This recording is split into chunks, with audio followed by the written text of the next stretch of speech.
Hello everyone, let's do one of my favorite things and flip this thrifted jewelry box. The first thing I do is get it home and I grab my screwdriver and take off any hinges or hardware that I can and keep them in a safe space. This gives me a nice clean surface to paint on without worrying about getting paint on them.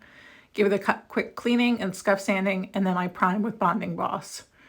I grab my colors and my transfer and I get to work. The first thing I do is use Dusty Blue, which might be one of my most favorite blues from the chalk mineral paint line.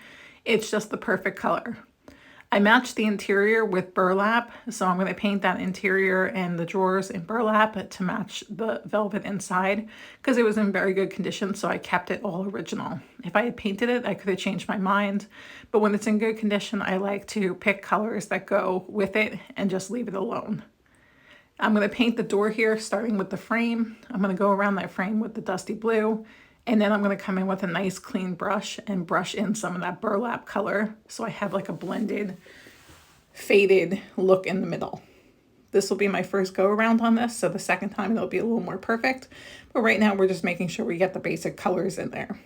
It's really pretty when it's dry, and it's the perfect background for my transfer. I decided I wanted to change the hardware, so I grabbed some silver gilding wax, a makeup brush that I bought at Five Below. It's the perfect thing for gilding wax, and I'm changing the color on here. We're going to let this dry for a few hours and then buff it back to a shine. I grabbed this transfer, and you could see the really pretty flowers and birds that come in this pack. So we're going to use some of those flowers because they just coordinate so well with these colors.